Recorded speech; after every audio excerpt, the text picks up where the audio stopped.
For nearly 2 decades, Nicole Kidman and Keith Urban were held up as one of the most enduring and admired love stories in modern entertainment.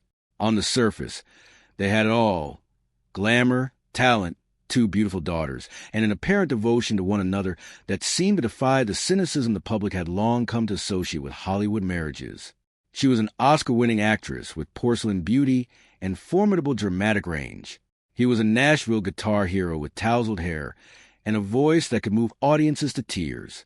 Together, they were the golden couple, two Australians who had conquered America and, in finding each other, appear to have conquered something far more elusive: lasting love. But love stories, even the most carefully tended ones, rarely remain uncomplicated forever.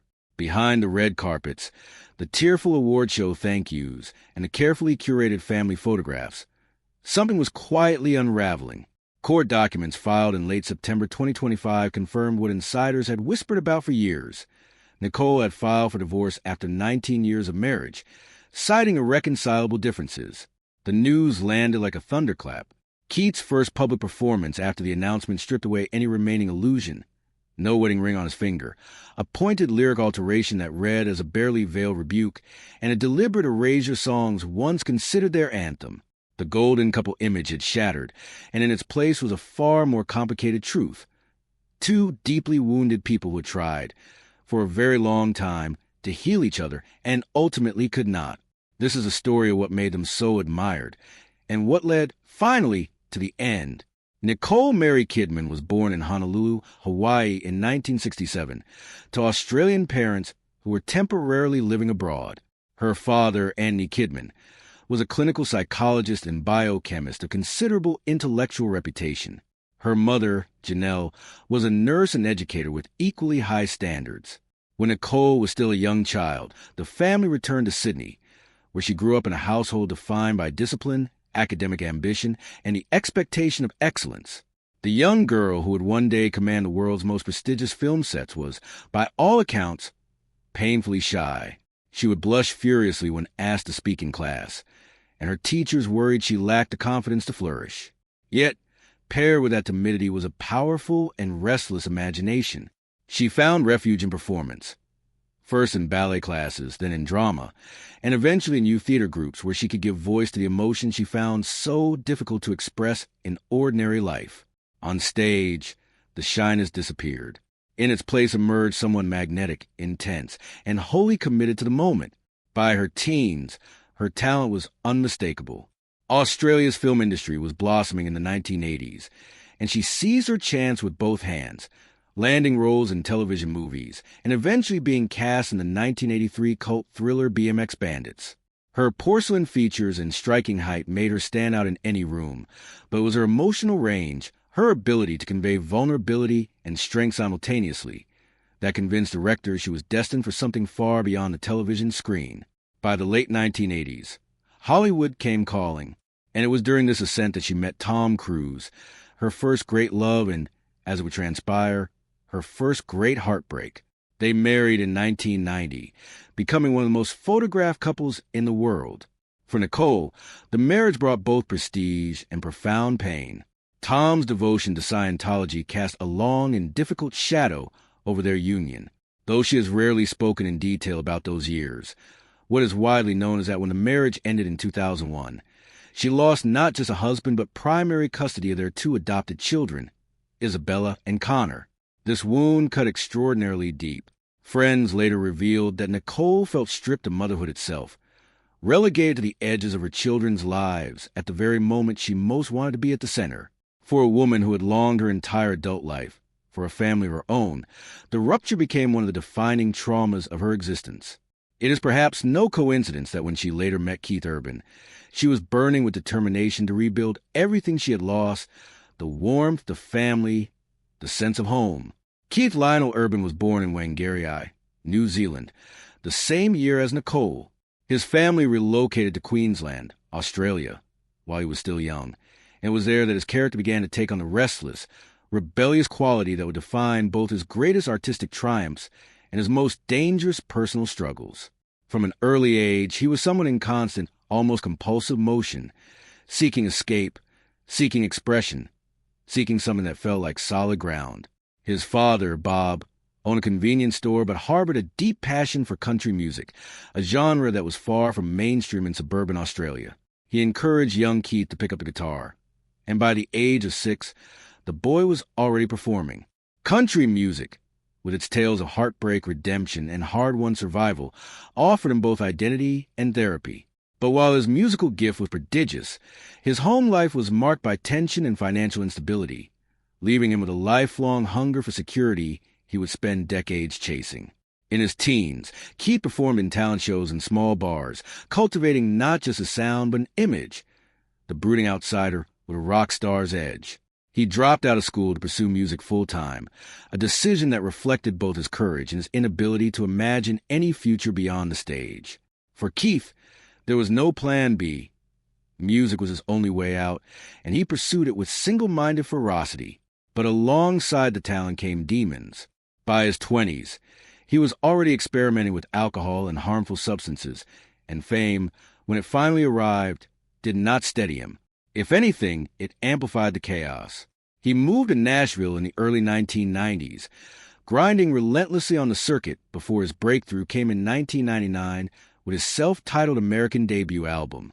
Suddenly, Keith Urban was country music's new heartthrob, known for his guitar virtuosity, his tousled hair, and a voice that dripped with yearning. But behind the scenes, success was laced with self-destruction. By the time he met Nicole in 2005, he had already been in and out of rehabilitation. Might one day cost him everything he had fought so hard to build. When Nicole Kidman and Keith Urban finally crossed paths in January 2005 at the Day USA Gala in Los Angeles, a celebration of Australians working in Hollywood, the story was immediately publicized as one straight out of fantasy. Two Australians, both born the same year, both global stars, both hardened by past struggles, colliding at what seemed like the precise moment their lives were poised for renewal. The red carpets and glossy magazine covers painted their meeting as fate. Beneath the surface, the reality was rather more complicated. Nicole was fresh in the storm of her divorce from Tom Cruise, but she had rebuilt her career with remarkable resolve, winning an Academy Award for The Hours and cementing her reputation as one of the greatest actresses of her generation. She was emotionally raw, craving stability after a decade of turbulence. Keith, meanwhile, was a star on the rise, carving out a space in the hyper-competitive world of American country music. But the trappings of fame, endless touring temptation, the demands of an industry that prizes image as much as sound, were pushing him to the brink. He needed someone who could anchor him, who could give him reason to believe in something beyond the stage lights. Their initial meeting was not exactly the thunderbolt of legend. Nicole later admitted she didn't think Keith was particularly interested in her. He was polite but reserved, and though they exchanged numbers, he didn't call for months. She confessed that his initial lack of approach nearly derailed the story before it had properly begun. But when he finally reached out, something undeniable clicked.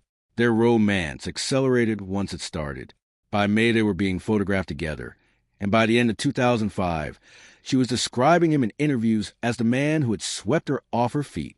For her, exhausted by the suffocating surveillance of her marriage to Tom Cruise, Keith represented something she hadn't known in years: freedom.